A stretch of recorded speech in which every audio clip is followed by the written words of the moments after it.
शैतानिर्रजीम बिस्मिल्लाहिर्रहमानिर्रहीम या अय्युहल्लज़ीना आमनू ला तक़रबुस्सलाता व अंतुम सुकारा हत्ता तअलमू मा तक़ूलून वला जुनुबन इल्ला आबिरी सबीलिन हत्ता तग़तसिलू व इन कुन्तुम मर्दा औ अला सफरिन औ जाअ अहदुम मिनकुम मिनल गाइति औ लामस्तुमुन निसा फलम तजिदू माअन फतयम्ममू सईदन तय्यिबा फमसहू बिवुजूहिकुम व अयदीकुम इन्नल्लाह कान अफ़ूवन गफ़ूरा। तमाम किस्म की तारीफ़ात अल्लाह वहदहू ला शरीक के लायक व ज़ेबा है। दरूद और सलामती नाजिल हो आखिरी रसूल मुहम्मदुर रसूलुल्लाह सल्लल्लाहु अलैहि वसल्लम पर। अल्लाह तबारक व तआला ने फरमाया, ए ईमान वालो, तुम लोग नमाज के करीब भी ना जाओ जब तुम नशे की हालत में हो, यहाँ तक कि जान लो वो बात जो तुम कह रहे हो। ना ही जनाबत की हालत में जब गुस्ल ज़रूरी है, इल्ला ये कि अगर रास्ता राह गुजरना या रास्ते से गुजरना है, यहाँ तक कि तुम गुस्ल कर लो। अगर तुम बीमार हो या सफ़र की हालत में हो या तुम में से कोई क़ज़ाए हाजत से आए और तुम लोग पानी ना पाओ तो पाक मिट्टी पर तयम्मुम कर लो और अपने चेहरों का और हाथों का मसाह करो। यकीनन अल्लाह ताला दरगुजर करने वाला, बख्शने वाला है, माफ़ करने वाला है। बात जो आज बतानी मकसूद है वो ये है कि अल्लाह ताला फरमा रहे हैं, व इन कुन्तुम मर्दा औ अला सफरिन, अगर तुम लोग बीमार हो, सफ़र की हालत में हो या तुम में से कोई क़ज़ाए हाजत से आए, पानी नहीं है तो तुम जो है तयम्मुम कर लिया करो, पाक मिट्टी पर तयम्मुम कर लिया करो। आइशा रज़ियल्लाहु अन्हा फरमाती है, ग़ज़वे बनिल मुस्तलिक जंग का नाम है। अल्लाह के नबी के साथ आइशा रज़ियल्लाहु अन्हा थी। मुख्तलिफ जंगों में अल्लाह के नबी किसी एक उम्महातुल मोमिनीन में से किसी एक को अपने साथ ले जाते। तो इस जंग में आइशा रज़ियल्लाहु अन्हा अल्लाह के नबी के साथ थी। अपनी बहन अस्मा रज़ियल्लाहु अन्हा से उन्होंने आरियतन हार लिया हुआ था, रास्ते में वो गुम हो गया। अल्लाह के नबी को उन्होंने बताया, अल्लाह के नबी वहीं रुक गए तलाश के लिए। सहाबा इकराम को कहा, इतने में नमाज का वक्त आया। अब देखते हैं कि वहाँ पानी मौजूद नहीं है, तो अल्लाह तबारक व तआला ने ये आयतें नाजिल फरमाई और अल्लाह तबारक व तआला ने उम्मत मुस्लिमा पर ये मेहरबानी फरमाई, ये आसानी अल्लाह तबारक व तआला ने फरमाई, अगर पानी ना मिले तो तुम तयम्मुम कर लिया करो। एक मसला ये कि पानी अगर मौजूद नहीं है तो अल्लाह तबारक व तआला ने ये उम्मत पर आसानी की कि हम तयम्मुम करें। शरीयत को अगर आप देखेंगे, कई मामलात में अल्लाह तबारक व तआला ने बहुत ज़्यादा आसानियाँ हमारे लिए की हैं। अल्लाह के नबी ने भी हुक्म दिया सहाबा को, लोगों को खुशखबरी दो, लोगों को मुतनफ़िर ना करो, लोगों पर आसानियाँ पैदा करो, मुश्किल जो है ना करो। तो शरीयत में भी अगर आप देखेंगे कई मामलात हैं। रोज़ा ही है, नहीं रख सकते हैं, अपनी जानिब से फिदिया दे दें, वो भी इस्तिताअत नहीं है, माफ़ है। नमाज है, खड़े होकर आदमी नहीं पढ़ सकता है, बैठकर पढ़ने की इजाज़त दी गई। नहीं लेट कर पढ़ सकते हैं या इशारे से, जैसे उसके लिए सहूलत अदा करने की इजाज़त दी गई, तो उसी तरह ये भी आसानी हमारे लिए रखी गई है। पानी अगर मौजूद ना हो तो तयम्मुम किया जाए। क्या तरीका है तयम्मुम करने का, तयम्मुम किस तरह किया जाए? इमरान रदियल्लाहु अन्हु फरमाते हैं, हम लोग नबी करीम सल्लल्लाहु अलैहि वसल्लम के साथ सफ़र कर रहे थे। सफ़र करते करते एक जगह हम लोगों ने पड़ाव डाला। नमाज का वक्त हुआ, अल्लाह के नबी ने नमाज पढ़ाई, सलाम फेर कर अल्लाह के नबी क्या देखते हैं कि एक सहाबी अलग थलग बैठे हैं, नमाज नहीं पढ़े। अल्लाह के नबी ने सवाल किया, पूछा क्या मामला है कि आपने नमाज जो है अदा नहीं की? तो सहाबी ने कहा, अल्लाह के नबी पानी नहीं है, मुझे गुस्ल ज़रूरी है, तो मैं इसलिए नमाज मैंने अदा नहीं की। तो अल्लाह के नबी ने फरमाया, तुम्हारे लिए ये चीज़ काफ़ी थी, तयम्मुम कर लेते। अल्लाह के नबी ने अपने दोनों हाथों से मिट्टी पर, ज़मीन पर अल्लाह के नबी ने अपने हाथ मारे, करीब किया अपने मुंह के, फूंका अल्लाह के नबी ने उसको, ताकि थोड़ी बहुत ज़्यादा जो मिट्टी लगी हुई हट जाए। अल्लाह के नबी ने अपने चेहरे पर फेरा, फिर बाएं हाथ से सीधे हाथ के ऊपर, सीधे हाथ से बाएं हाथ के ऊपर। अल्लाह के नबी ने फरमाया, गुस्ल तुम्हारा हो गया। तो गुस्ल के लिए भी यही तरीका है और वज़ू के लिए भी यही तरीका है। तो बिस्मिल्लाह कहा जाए शुरू में, दिल में नियत हो, पाक मिट्टी पर दोनों हाथ मारे जाएं, पहले चेहरे पर मल लिया जाए, फिर बाएं हाथ से सीधे हाथ के ऊपर और सीधे हाथ से बाएं हाथ के ऊपर करें, तयम्मुम हो गया। ये गुस्ल के लिए भी यही तरीका है और वज़ू के लिए भी यही तरीका है। जितने सारे काम आप वज़ू से अंजाम दे सकते हैं, नमाज पढ़ना हो, तिलावत कुरान हो, काबतुल्लाह का तवाफ़ हो, सारे के सारे काम आप अंजाम दे सकते हैं। तो शरीयत ने आपके लिए ये आसानी रखी है।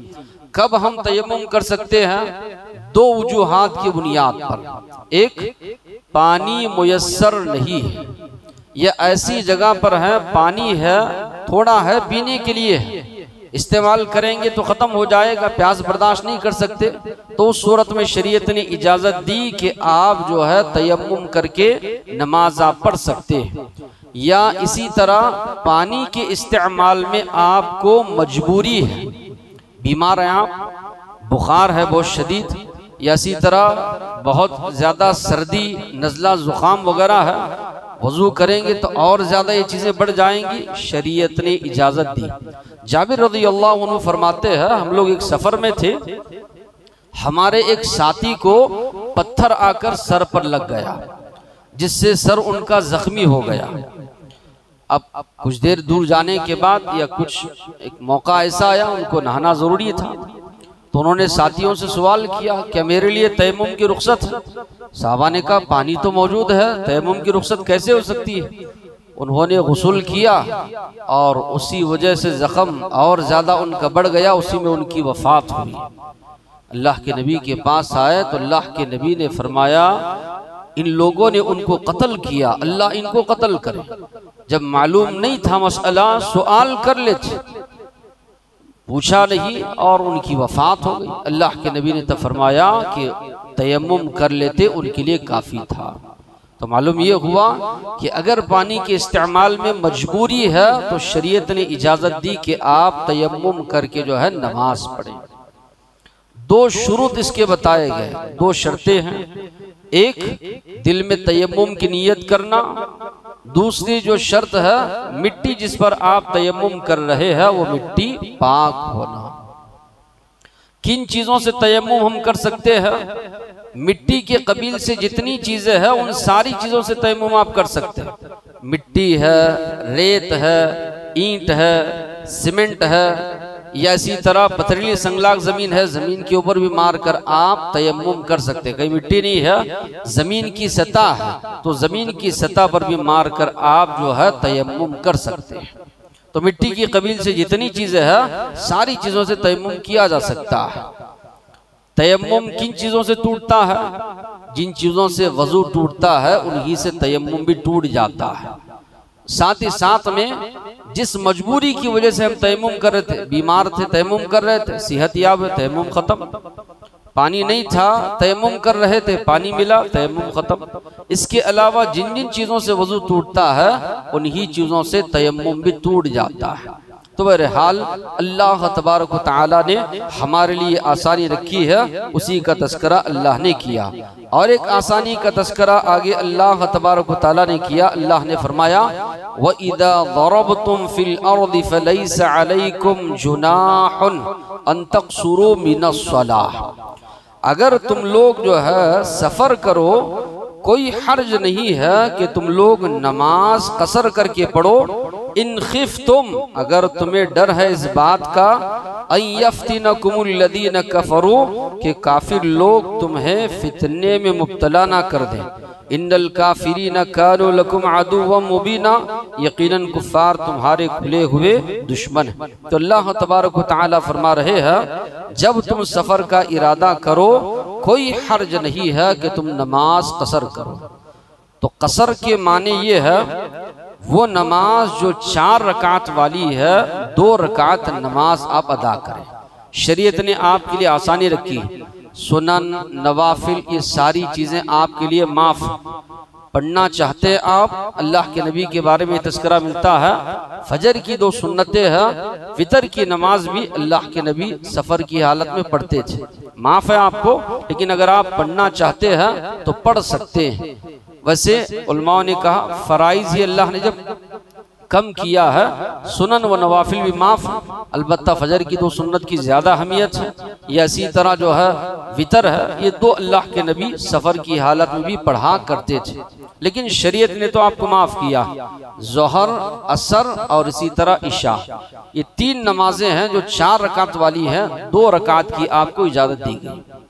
आयशा रज़ियल्लाहु अन्हा फरमाती है शुरू इस्लाम में ये नमाजें जो फ़र्ज हुई थी 2-2 रकात ही थी, बाद में ये सफ़र में बाकी रखी गई। अलबत्ता हज़र की हालत में इजाफा किया गया, ज़ोहर की 4, असर की 4 और इशा की 4 रकात नमाज। तो अल्लाह ताला फरमा रहे हैं कोई हर्ज नहीं। लेकिन यहाँ पर आयत में जो अल्फाज है कि अगर तुम्हें डर हो कि कुफ्फार तुम्हें फितने में ना डालें। उमर फारूक रज़ियल्लाहु अन्हु ने सवाल किया अल्लाह के नबी, अब तो इस्लाम गालिब आ चुका है, अब हमसे कुफ्फार डरते हैं, हम उनसे नहीं डरते हैं, तो क्या अब भी हम कसर कर सकते हैं? अल्लाह के नबी ने फरमाया ये अल्लाह का तोहफा है, अल्लाह की जानिब से अता करदा सदका है, उसको कबूल करो। तो हुक्म यही है, सुन्नत मुअक्कदा है, अफजल है। अल्लाह के नबी जब भी सफ़र करते थे कसर करके ही अल्लाह के नबी नमाज जो है अदा किया करते थे। तो मालूम ये हुआ कसर करना जो है अफजल है। दूसरी चीज़, कितनी मसाफत पर आप जाएंगे तो कसर करेंगे। वैसे इसमें बहुत ज़्यादा इख्तिलाफ है, लेकिन सही बात तो ये है कि आम तौर पर सफ़र जिसको कहा जाता है शरीयत में 1 रात और 1 दिन का जो सफ़र होता है ऊँट के ज़रिए, उसको सफ़र करार दिया गया। तो उलमाओं ने लिखा करीबन वो मसाफत जो होती है 80 किलोमीटर की मसाफत। इतनी दूर जाने का अगर आप इरादा कर रहे हैं, बस्ती से बाहर आप निकल गए, आप कसर करना शुरू कर सकते हैं।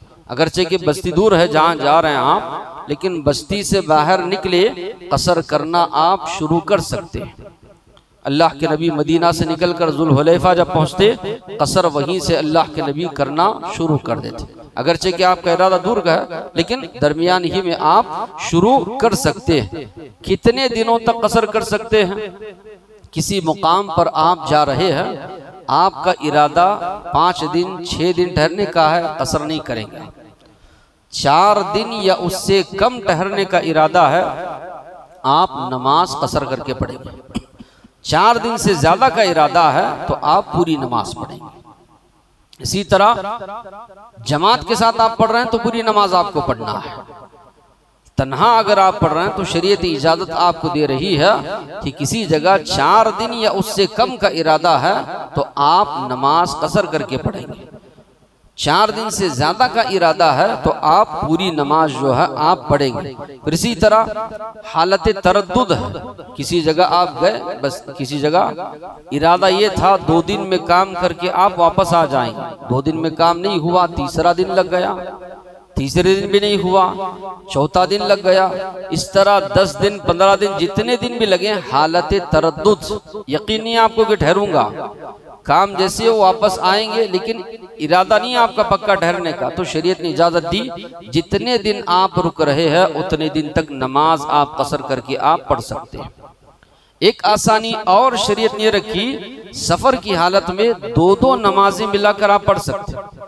ग़ज़वा तबूक साहबा फरमाते हैं अल्लाह के नबी अगर जवाल से पहले निकलते, सूरज जो है ढल जाता है बीचों बीच में आकर, तो ज़ोहर की नमाज का वक्त शुरू हो जाता है, उससे पहले निकलते अल्लाह के नबी तो ज़ोहर की नमाज नहीं पढ़ते, चलते सफर करते, ज़ोहर की नमाज का वक्त होता, निकल जाता, असर की नमाज का जब वक्त आता अल्लाह के नबी ज़ोहर की नमाज पढ़ लेते, फिर सलाम फेरने के बाद असर की नमाज अल्लाह के नबी अदा करते। इसी तरह अल्लाह के नबी अगर देखते कि मगरिब की नमाज का वक्त हुआ है तो मगरिब की नमाज अदा कर लेते, सलाम फेरने के बाद फिर ईशा की नमाज अदा कर लेते, फिर सफर करते। तो इस तरह शरीयत इजाज़त दे रही है, आप निकलने से पहले अगर वक्त हो चुका है ज़ोहर का, आप पढ़ लिए, सलाम फेर लिए, फिर असर पढ़ लिए, आप सफर करते रहिए 12 घंटे तक, आधी रात तक, आधी रात मगरिब की नमाज अब अदा कीजिए, फिर उसके बाद ईशा की। बहरहाल वक्त होना चाहिए, ज़ोहर के वक्त में ज़ोहर असर को अदा कर सकते हैं, या असर के वक्त में ज़ोहर असर को, मगरिब के वक्त में मगरिब ईशा को आप अदा कर सकते हैं, या ईशा के वक्त में मगरिब और ईशा को आप अदा कर सकते हैं। अगर ज़ोहर और असर को ज़ोहर के वक्त में अदा कर रहे हैं तो जमे तक़दीम इसको कहा जाता है, ज़ोहर और असर को असर के वक्त में अदा कर रहे हैं तो जमे ताख़ीर इसको कहा जाता है। इसी तरह मगरिब ईशा को मगरिब के वक्त में अदा कर रहे हैं तो जमे तक़दीम, मगरिब ईशा को अगर ईशा के वक्त में अदा कर रहे हैं तो जमे ताख़ीर इसको कहा जाता है। दोनों तरीके से आपको जायज़ है, जैसे सहूलत है आप उस तरह नमाज जो है अदा कर सकते हैं। फिर इसी तरह जुमा के साथ किसी नमाज को जमा नहीं कर सकते, फजर की नमाज के साथ किसी नमाज को जमा नहीं कर सकते। तो बहरहाल अल्लाह तबारक व तआला ने ये आसानियाँ हमारे लिए जो है रखी है, तो अल्लाह तबारक व तआला ने उसी को फरमाया व इज़ा ज़रबतुम फिल अर्द, जब तुम सफ़र करो, फलैसा अलैकुम जुनाह, कोई तुम पर हर्ज नहीं है, अन तक़सूरू मिनस्सलाह, कि तुम लोग नमाज कसर करके जो है अदा करो। अल्लाह से दुआ है जो बातें सुने हैं समझने की और इसी तरह अमल करने की तौफीक अता फरमाए।